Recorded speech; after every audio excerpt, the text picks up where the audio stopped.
Welcome everyone to the Launch and Prosper podcast, episode 4. Launch and Prosper. That's the second time that I have misspoken there. I'm James Curran. This is Alma Curran. We run Linchpin Funnels. It's a full-service funnel building agency that is focused on the Linchpin framework. That's kind of irrelevant, though. We're here to talk about what it means to have a business as a family, as a husband and wife duo, whether you have kids or not. Getting started, keeping it going, keeping sane, conversations, personal development, inner child, like all this stuff that is relevant as you are on this journey. We're talking about it. We're being brutally honest about it, and having guests on that have been down this path as well. Today, we've got Gary Coxe. We've been kind of talking back and forth a little bit over the past few months.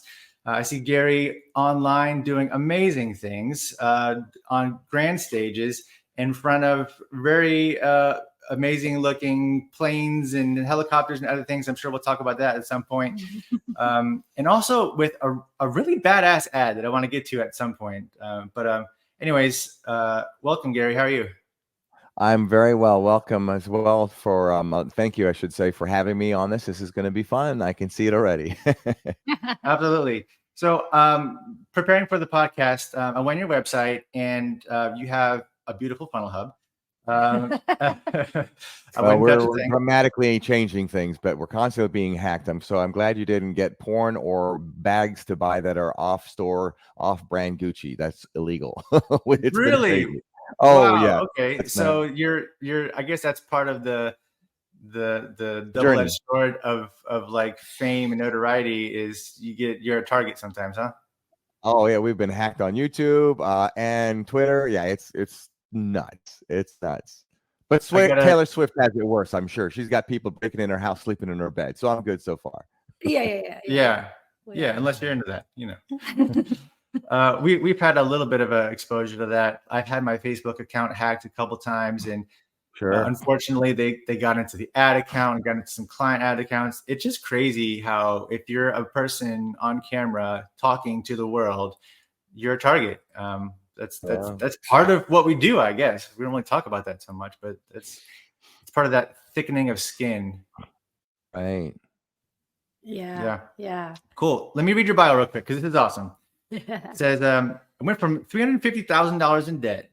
My wife telling me that my baby really isn't mine. My father being murdered. Grandfather and stepfather dying of cancer. My uncle killed in a plane crash. Making over $100,000 a year as a teenager to lose it all. Born and raised in a cult. Having to leave so-called family and friends in the cult for shunning me.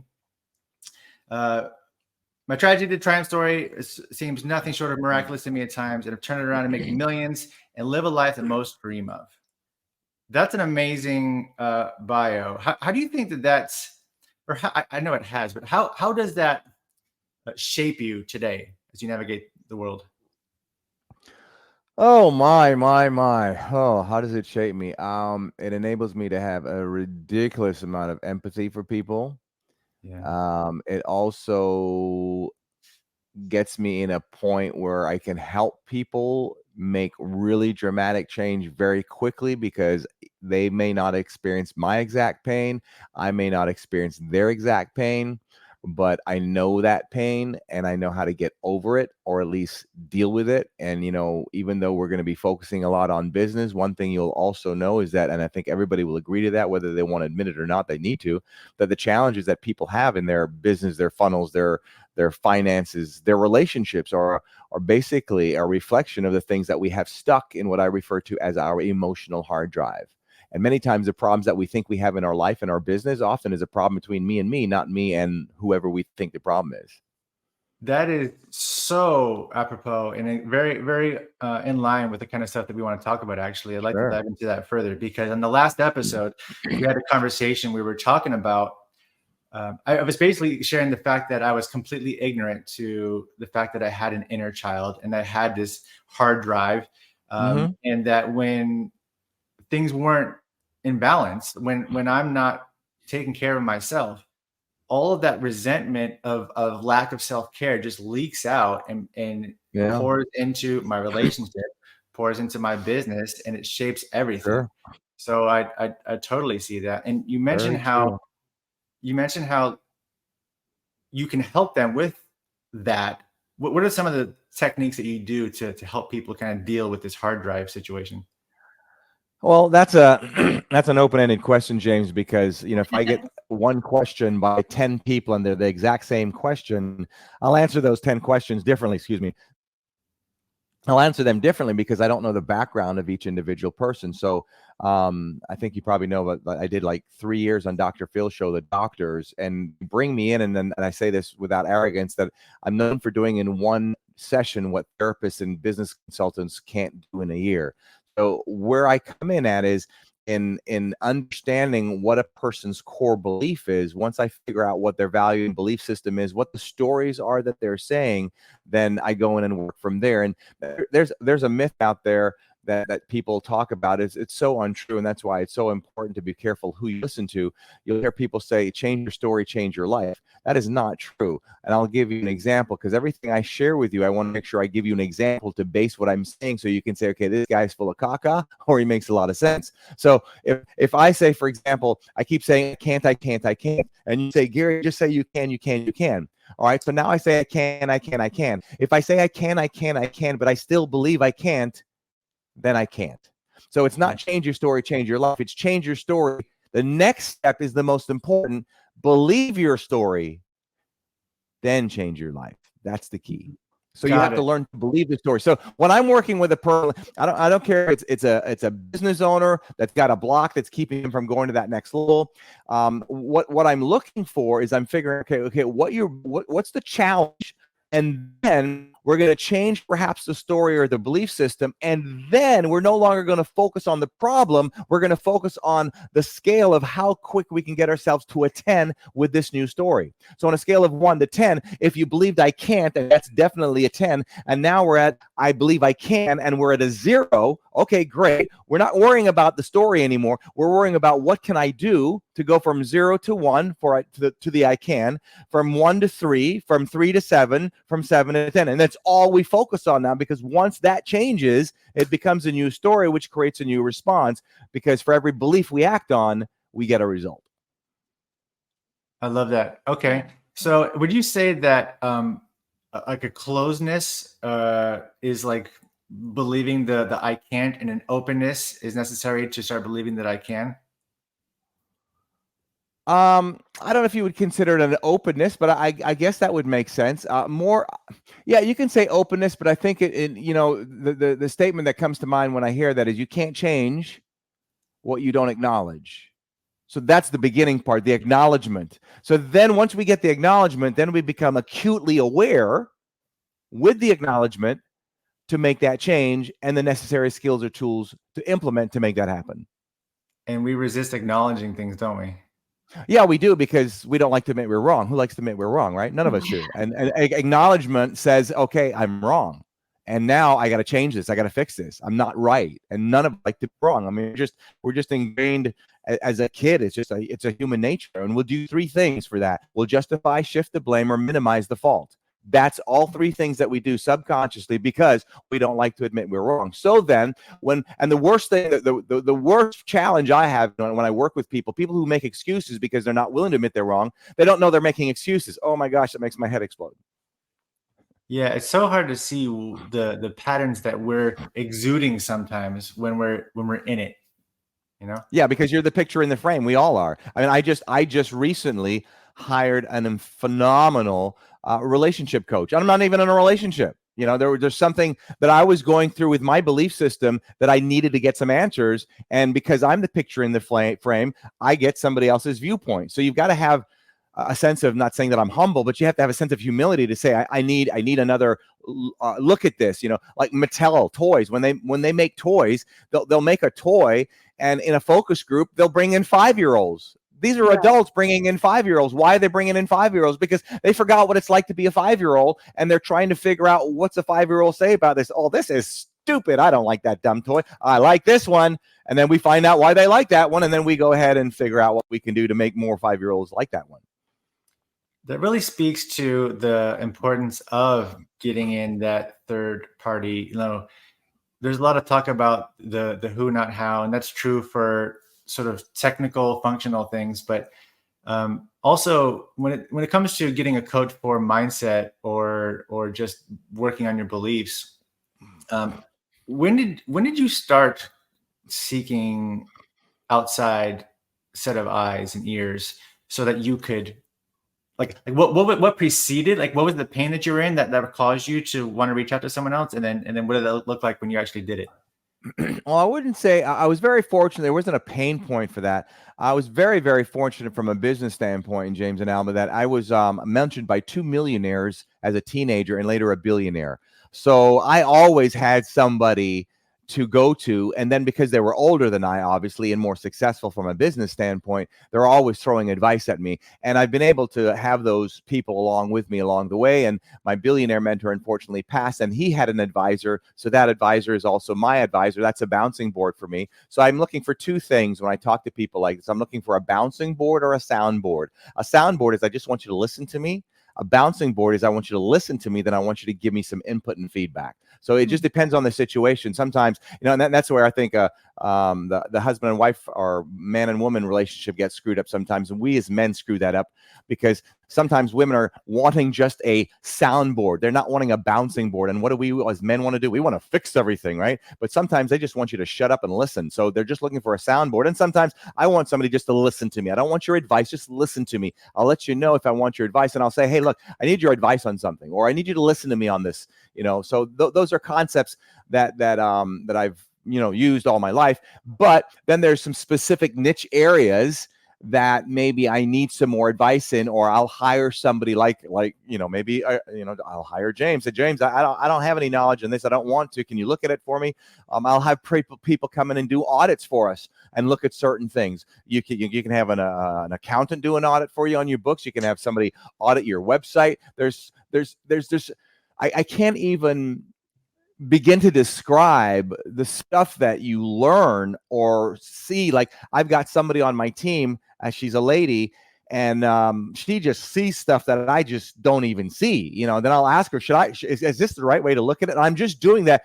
I'm not a dumb person. I'm not the dullest knife in the box. But I just know the wisdom in also finding out what other people think, whether I agree with them or not. Now, with that being said, if you don't mind me going on this course, we have to be really careful who mentors us, really careful, because here's what happens. This is a human tendency, and it's a stupid thing that we as humans do, right? We'll have a tendency to place a higher status in our minds on somebody, like maybe myself, because I've been on TV or I have books or seminars and I speak in front of all these people, blah, blah. And then if you're not careful, then you'll listen to everything I say, then you'll be a sheep to the slaughter.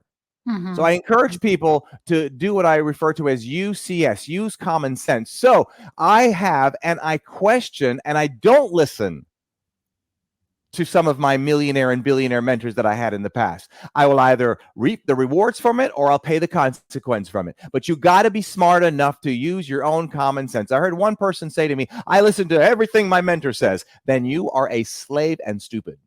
Yeah. That's just dumb. Yeah. And Gary, if I may interject here, what you mentioned about 10 minutes ago was that just acknowledging before you can change something, right? You have to acknowledge it. And that is to me, the word that really speaks to me lately, right? We're always going through different seasons, but lately is the word responsibility. Oh, right? Yeah. Taking that responsibility to even be willing to acknowledge something 100%. So that you can consider changing it. And now, as I'm listening to you, hiring a relationship coach, and you're not even in a relationship, or selecting using common sense, like you said, to what you hear. Again, all of that is, I'm paraphrasing what you're saying, but all that is to me taking responsibility for my own actions and acknowledging that somebody may know better than you, or at least you can receive their input and filter it through some sort of filter and say, hey, where do I compartmentalize this? Right. 100%. Very true. Agreed. And I want to add also, those of you who are listening live, whether it's live or the recording, you might listen to Gary Coxe here, because, as I was looking at Gary's books, the reviews are very real. You can tell that some of the books, some of the reviews, they're not written by your friends, right? They're not written. It's like somebody says, finally, a book written for the rest of us, right? For the rest of us, because we know all that rah, rah, rah, all that loud noise out there. And here you are coming with your background, for your incredible history that you have, and writing the books and sharing from taking the responsibility to share from your own experience, so that the rest of us can take responsibility for our own choices. So I wanted to drive that one in a little bit, because I'm so privileged. I feel privileged and honored to be having this conversation with you. So thank you for sharing all of your wisdom. And especially because our clients, these are typically people who are transitioning, right? Yeah. You don't necessarily have to have these major pain points. Like you said, you didn't necessarily have this pain point, but but it's still pain. Right. Sure. If I go, I've been a person who went to work, I would drop off my kid at 7 a.m., go to work, have a long day, have lots of meetings, come home at 8 o'clock, be really still take work home and be short and unavailable to my kids. So while I may not have some major pain points, but I was looking to transition into entrepreneurship, which is a whole plethora of some problems and pain points. Yeah. But so I wanted to go into all of this because now our clients, our audience, should I call it, they are in this period of transitioning. So what do you have to say about the transition for somebody who is going from a job and taking the responsibility for their family's financial stability and their own maturity, so that they can still show up as a present friend, father, husband, whatever title they have? What do you have? What I encourage them to do is borrow my belief, borrow your belief, because sometimes they're not going to have that belief. And that's also what's going to make it so hard. Think about this. If you knew 100%, you could predict the future, that you would make this transition, and in the next, let's just say 2 years, 3 years, maybe 4, you'd make $1 million a year. If you knew that beyond 100%, beyond a shadow of a doubt, you would not feel that you had the pain or the struggle. You would say, this is just part of the process. But you don't know that. But if you believe that, you look at things differently. So now you just believe this is part of the process, and you don't take it personally. So that's where I encourage, like, my clients. I have my clients are high end. I have programs I have $1 million program. I have a $350,000 program. I have a $45K program. And let me tell you what, I tell my clients, I'm okay with you borrowing my belief. Take it. If anything, if I don't give you the specific strategy that you say you want, if I let you even see that the treasure is possible for you, then I've done my job as well, because that's what you need to see. If I can brighten the light more, and if you, with your clients and your viewers, if you can brighten their light more to know that the future is there and it's possible, then you've done your job, because that in itself will increase their desire to go through all the crap that we have to go through as entrepreneurs. I mean, let's face it, it's just not an easy, it's not an easy road, and it is not for everyone. So by borrowing somebody else's belief, listening to programs like your program, these are things that must be done. And because there's too much out there, we have our own BS that we listen to that we have to be careful of. Then we have what we think are people supporting us, and some of them are not, because they think we're crazy making this type of transition, especially if you're dealing with people who do not do something like this. They're not entrepreneurs. So there's a lot of things against us. So you've got to make sure that you create the environment to put all the odds in your favor. Yeah. And would you say, since we're talked about mentorship, obviously that's where mentorship is really useful. To be mentored by someone who's walked this path, right? So that you can borrow their belief, so that they can help you and say, you know what? Yes, this is going to be hard. This is going to suck at times. Yeah. Ask your wife, ask your husband, ask your friends, ask somebody to be patient, to give you the space, attention, whatever you need.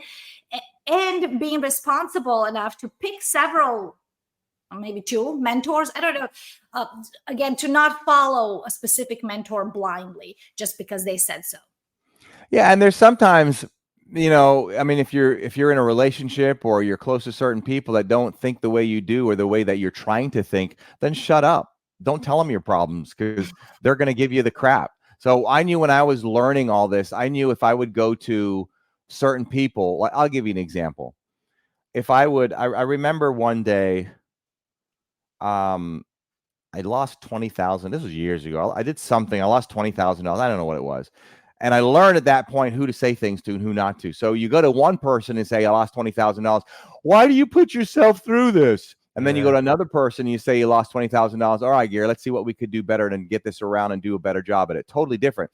Then at the same time, I'll say, man, yesterday I just made $20,000. And then you have one person thinking, man, all you're doing is bragging. Then you have the other person that says, good job, man. Let's do that again tomorrow. Yes. So you've got to choose. Then when you get so strong, you don't care who you talk to, because you don't care what they say. It's not going to bother you. So then that's where you want to get it. But if you're not there yet, right, then choose who you say stuff to. If you know that you're going to, like, I know if you have certain friends, you can predict their responses on stuff. And if you know that it's a predictable response is something that's going to be negative, why do you keep putting yourself in the manure and rolling around in it? Just learn to have the discipline and shut up and go to the people that's going to give you the encouragement till you get to the point that you are rock solid.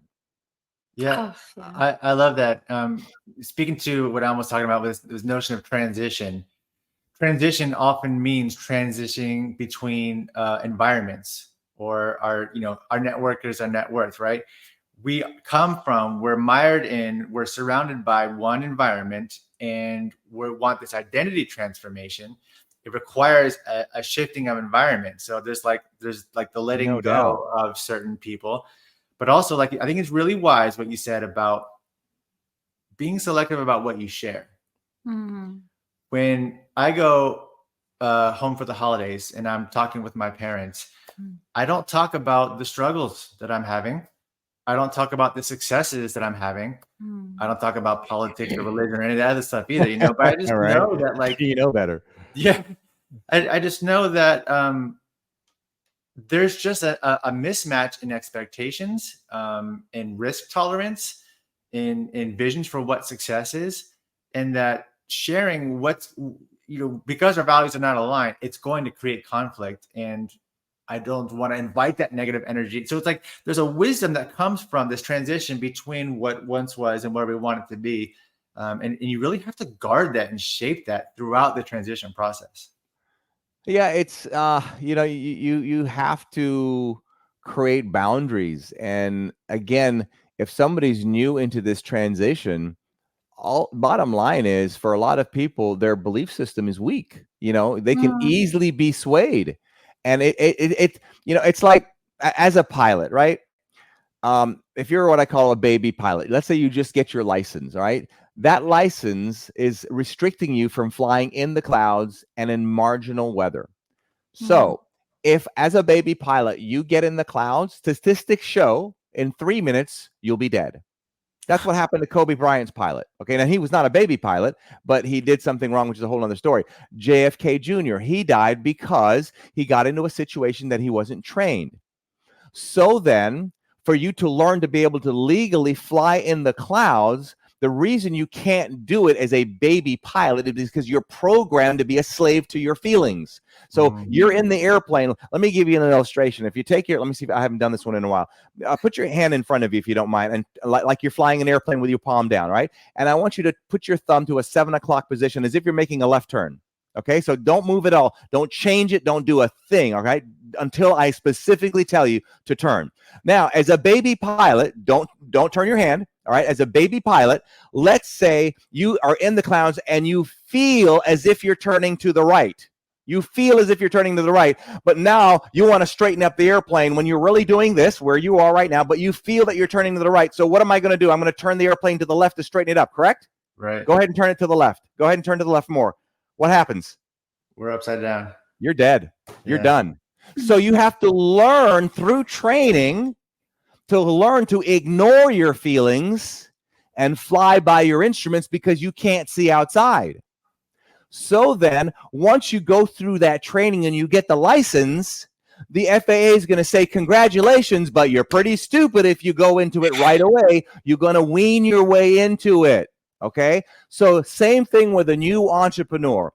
All right. You're going to get jilted. You're going to feel upside down. All right. Just take your time and learn to ignore your feelings. We're programmed to be a slave to our feelings. When we're born, we cry. When we're hungry, we cry. When we go to the bathroom, whatever, we cry. We're just programmed to be a slave. So what I tell people is you have to learn. One of the major beliefs that I've created that's changed my life is when my feelings are not in harmony with my goals, ignore my feelings. When my feelings are not in harmony with my goals, ignore my feelings. So when you have a negative or positive emotion, you're going to do one of two things. You're going to ignore it or you're going to reward it. So if you reward the feeling of feeling upside down, you're dead. Or if you learn to ignore it and fly by that specific belief, which takes training, you walk through it and you survive. Wow. So you have to learn what your beliefs are to be. So when you're new in entrepreneurship, you have to learn, okay, what's the belief I got to fly by? Yeah. So I'll give you an example. Somebody tried to, anyway, it was some legal nonsense, right? So I went to one of my billionaire's advisor, and he says, "Oh, Gary, don't even worry about that." And the way they say "don't worry," I mean, it's crazy. So, and I knew that's what he would say. I wanted to validate that, and so the point is, know what the belief is that you should strive for, that you're ignoring to get to, and then work toward that belief. And as you go through the clouds some more, and you get more experience, and you get beat up a little more, then you get more experience that, yeah, I can handle this. If it flops, oh, well, we'll just keep going. That's the mindset, but that does not happen overnight. It happens with mental training. And that's why I tell people you need to learn to have a high tolerance to emotional pain. If you don't have high tolerance to emotional pain, you probably should not be an entrepreneur, because it's going to get painful sometimes and you're going to collapse. Or if you have a high tolerance to emotional pain, you'll keep going forward. That's why I encourage people. And in one of my programs, I show people how to do a cold plunge, because it's the most concentrated amount of pain that you can receive in the shortest amount of time. And when you learn how to play games with your mind instead of your mind playing games with you, you win the game. I love that. And here's something that shows up for me. And I really have this unshakable belief that everything starts at home. And home, I mean me, right? I am the home, right? So I believe that we can, in fact, tolerate unimaginable amounts of pain. As a mother, as somebody who has given birth to my child, right. I've only done it once, but women do it over and over and over and over. That's crazy amount of pain. Right? It's something, because I remember going into it thinking, oh, survive this, and then saying, I know I have this beautiful baby girl in my arms, right? Yeah. So and then the pain of being, I don't know, abandoned, neglected, beaten, whatever happens in our history, we are capable of handling more pain than we remember that we can, right? So true. When we go into entrepreneurship, what would you say? Because again, our audience is baby entrepreneurs often, right? So how would you help them remember that? What strategy would you recommend? Yes, you can. Remember that. I journal, I don't do a lot of journaling. I used to do a lot, but I don't do a lot of it now. So you can keep a track of it. I think it's so easy, Alma, for us to forget our successes. It's so easy to do that. So I'm, like, I sometimes think about, I want to get to that next level. And then somebody hangs around me and goes, did you hear what you just said? So I'm on the phone calling. Okay, let's make sure we have the helicopter ready probably around 4:00. And then I need the jet ready at 6:00. And they're going, that's the normal part of your conversation. Do you see this? And I don't.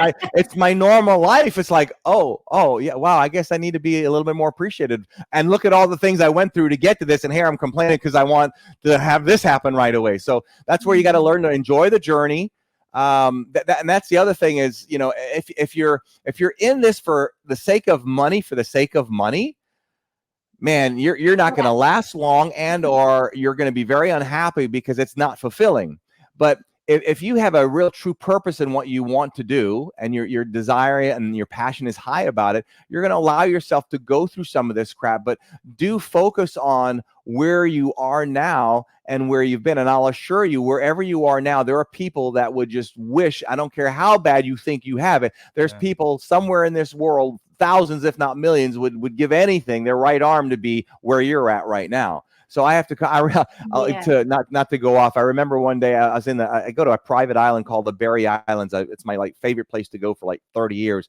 And one day, I was running late to the airport, and we had a little pickup truck, and it was raining, and I'm getting ready to go in the airplane, and rain's pouring on me, and the luggage is getting wet, and I'm starting to get upset. And I said, wait a minute, Gary, do you know how many people right now would love to be drenched with water on the back of a pickup truck in this private exotic island? Now shut up. And it's true. So perspective is everything. And it's, again, that's hard to do. And I'm not saying look at the good side every single time, but yes, we want to try to do that, but that's an attitude as well. But yeah, being reminded of where you have been to get to where you're at. And it's always going to be that way. So if it's a journey, no matter where you're at, it's going to be a journey. If it's a destination, when you get there, you're going to go, is this all there is to it? Then you're not going to be fulfilled. Yeah. Oh gosh, I love your perspective, and I love how you talk to yourself. It's like, do you realize how many people would kill to be in your shoes? Right. But it may sound dismissive, but at the same time, it is the truth, right? It is. Look, there's two sides to every coin, right? I mean, if we're going to think, why don't not? And what's negative thinking and what's positive thinking? If I ask a person that, what's negative and what's positive? Here's the answer. If you really want to understand in your mind, is this thought really a negative thought or it's a positive thought? And when somebody says change the way you think, what does that mean? Understand a negative thought or a positive thought is a predicted, here's the one word, a predicted outcome. That's it. So a positive thought is a predictive positive what? Outcome from a thought. A negative thought is a predicted negative thought from a negative what? Outcome. So if I want to know, is this a negative or positive thought? Okay, well, what's the outcome from this thought? Oh, not good. Well, that's negative. So how do I change it? Well, whether I believe it or not, if I change this thought, what would be the outcome? Then focus on that thought to try to create that outcome. So if you're going to think anyway, you may as well think about a better outcome, because you're wasting your energy thinking. So you may as well make it, on at least the right road. Yeah. Wow. Perfect. So I have something that's been in the back of my mind. I don't want to forget it. I wanted to ask you this question. I'm a wannabe philosopher, right? I'm always reading all of these books on philosophy. And, if you, obviously as an author, I'm sure you read a lot. You wouldn't be here if you didn't. But, 2 to 4 books a month. There you go. So there's this concept of, we have the essentialism, right? This is a philosophy where back in the day, we believe that every person is already born with a purpose, right? The purpose has been given to them. So here we have this baby. It's like, yeah, this is your purpose in your life. And you either uncover it or you fail to. Right? That's it. That's your path. And then we have this other existential philosophy where that contradicts that says, you are who you are, and it is up to you to take the responsibility to create your purpose.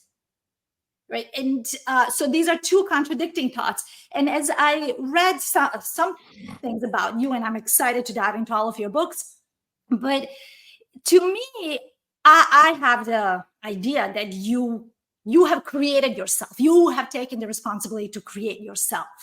And we have a lot of our members of our audience do question, what is my purpose? How do I know what my purpose is? How do I know what to sell, what to serve, what to share with the world? What advice would you give to those folks? I look at that like falling in love.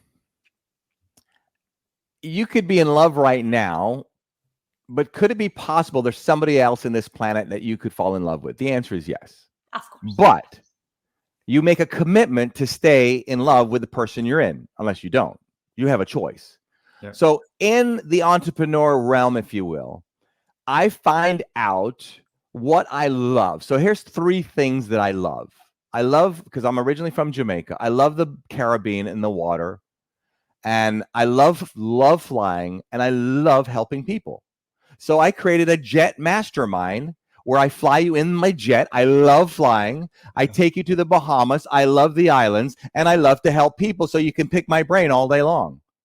I love that. Now, is there something else I love? I know there's a lot. I love to fly radio control airplanes. I don't have one because I know the purpose of being focused. There's a lot of stuff that I would love to do, but I know even though it would be fulfilling, I'm going to try to find the most fulfilling things that I love to do, knowing that I could be distracted with another woman out there, if you will, but I'm not going to do that. I know it's there. I know that. But this is where my home is, and I'm going to create that. I'm going to maintain that. And so that's how I would respond to that. Beautiful. So Yeah. Just commit and take steps forward with that knowingness and confidence.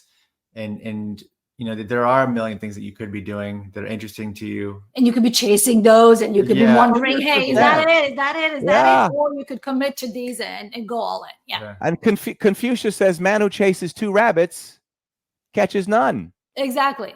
But at the same point, you have to make sure it's something that you have a huge desire, because if you don't have that passion, if you don't have that desire for it, when you get knocked down, the lack of desire and passion will not get you back up. That's the key.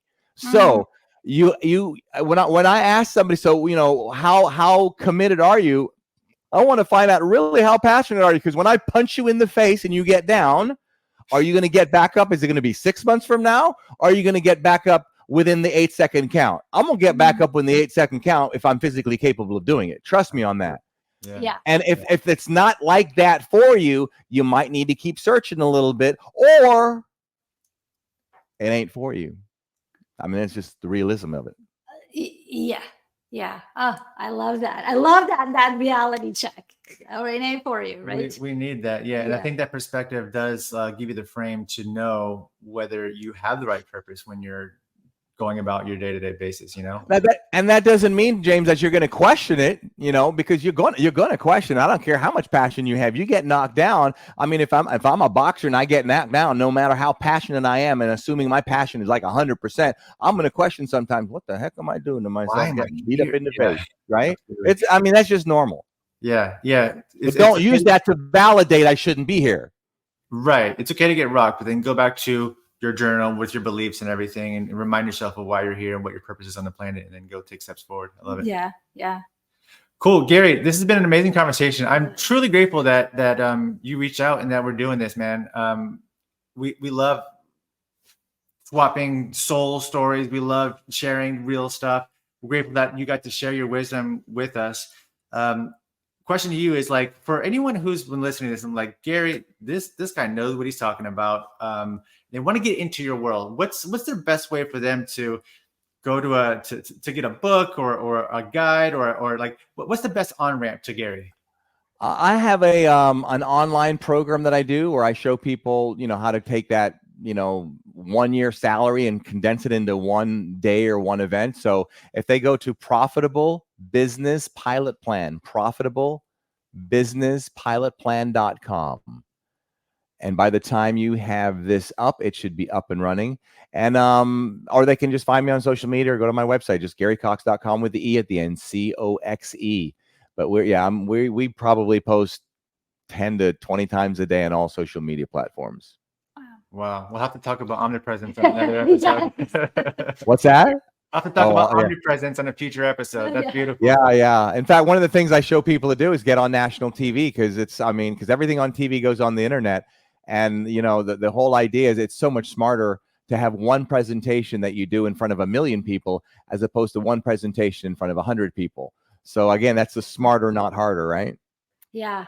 Yeah, absolutely. Love it. Love all the nuggets of wisdom. I hope whoever's watching live and the recording, write all of this down. I can't wait to go and share your comments below, and I'll try to respond to them as well. Yeah, absolutely. Love it. It has been such an honor to get to know a little bit about you, Gary. I can't wait to learn more. And we hope to see you soon. Very fine. Likewise. All right. Bye, everyone.